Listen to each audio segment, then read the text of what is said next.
It all started with this ridiculous blue envelope stuck to my door one afternoon, like some passive-aggressive prank from a nosy neighbor. Violation of HOA Rule 4.2, unauthorized backyard deck. Fined $750. And I just stood there on my porch in Willow Creek Drive, blinking at it, thinking, wait, I don't even belong to an HOA. My name's Ryan Harlan. I'm a builder by day, fixing up old homes and crafting custom pieces.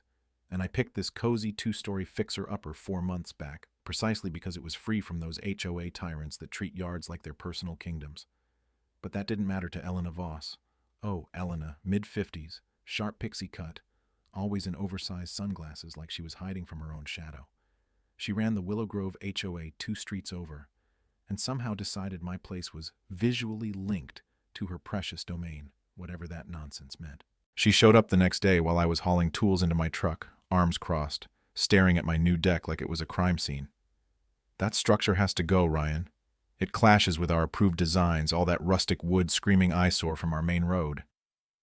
I wiped sweat from my brow, leaned against the tailgate, and said, calm as could be, Elena, I'm not in your HOA, never signed a thing, my deed's crystal clear. This is my land, my rules. Her eyes narrowed, that fake smile tightening into something sharper. You drive our streets. Your mess affects our property values. You'll hear from our lawyer. And just like that, the spark ignited. I could feel this knot in my gut.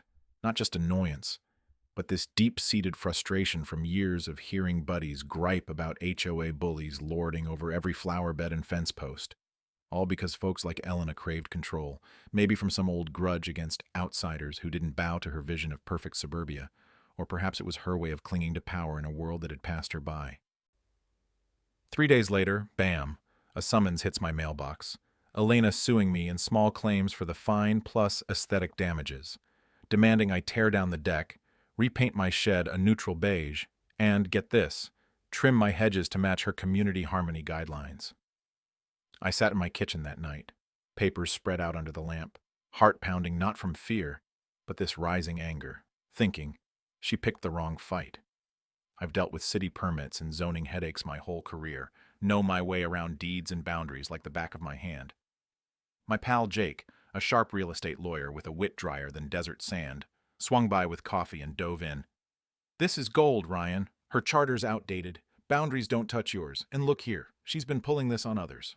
We pored over county maps, old HOA docs I'd dug up online, even footage from my Ring camera catching her sneaking onto my lawn with a tape measure, muttering about non-compliant angles, trespassing, plain and simple, and as we uncovered her overreach, it hit me.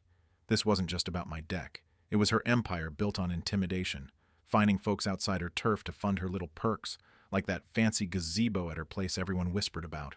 The deeper we dug, the uglier it got. Turns out Elena had been sending these phony notices to half a dozen non-members, collecting cash under threats of liens, all while her board nodded along, maybe out of loyalty or fear, but definitely for the kickbacks. One neighbor, Carla from down the block, confessed over beers how she'd paid $200 to fix her bird feeders after Elena claimed they disrupted visual flow. Carla's eyes welled up, saying, I just didn't want trouble, Ryan. Felt like she owned the whole damn street. That fueled me. I wasn't backing down. Not when good people were getting steamrolled by her ego trip, rooted in some twisted need to dominate, perhaps from losing her own home Reno battle years back, turning her into this HOA queen bee. Court day rolled in quiet, the kind of hush that amplifies every footstep on the linoleum. I strode in jeans and work boots, Jake beside me with a binder fat as a phone book, packed with maps, timestamps, witness statements. Elena was there, perched at her table with her cronies, one in an ill-fitting suit flipping papers like he knew what he was doing. She wouldn't meet my eye, jaw locked tight. Judge calls us up. Elena stands all prim. Your Honor, the defendant's additions degrade our neighborhood's cohesion. Our charter grants buffer zone authority over adjacent eyesores. Jake whispers, buffer zone, that's pure fiction. And the judge rubs his temple. Is he even in your HOA? Elena doubles down. Not technically, but visibility binds him to our standards. Or what's the point of unity? I couldn't hold back. Stood up, handed over the binder. Your Honor, here's my deed, official surveys. My property's miles outside their lines. Their charter lapsed 3 years ago, never renewed. Flipped to the video tab. And this? Elena and her crew on my land, measuring, poking around. Trespass, fraud, and those fines she cashed from outsiders. The room chilled as Jake piled on. We've got checks deposited, funds siphoned for personal upgrades, statements from payers who thought they had no choice.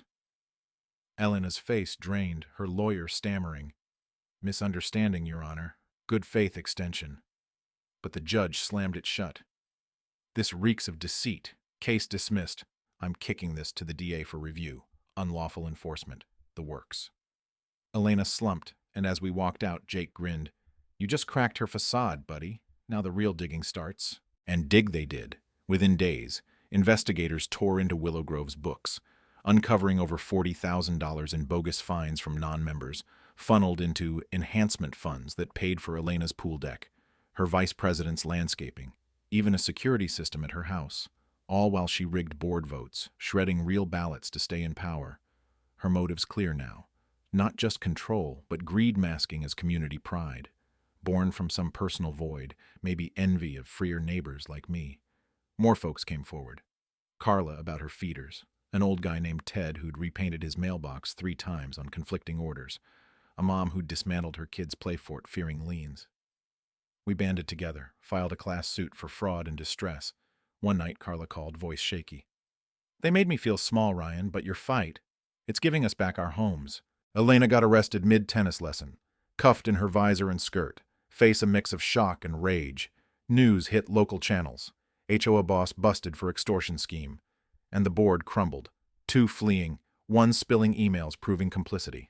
The grand jury hit her with felonies, fraud, embezzlement over $90K, now tallied, election tampering, trespass. I testified straight, no flair, just facts from my cams and docs, and when the prosecutor asked why I pushed back, I paused. Because silence lets bullies win, and I've built enough to know a shaky foundation when I see one. Community shifted. No more HOA. We voted it gone for good. Formed a loose group for park cleanups. Folks repainting wild colors. Carla's play fort back with bells on. Ted hosting barbecues under string lights he'd always wanted. Property values held, but trust soared. One afternoon, a county rep knocked, clipboard in hand. Your case flagged 2 more shady HOS. We're auditing. Want in on a task force for new rules? I nodded, thinking, hell yeah, turn this mess into something solid. But here's the thing that sticks with me. Sitting on my deck now, beer in hand, watching kids play freely across the way. Was Elena just a power-hungry fraud? Or did the system let her thrive, preying on folks too busy or scared to question? Makes you wonder about those quiet tyrannies in every neighborhood. What do you think? Ever dealt with an HOA nightmare, or seen justice flip the script like this? Drop a comment below, share your story. Let's debate if these groups do more harm than good, or how we'd rewrite the rules. Hit like if this hit home. Subscribe for more real tales. Thanks for listening.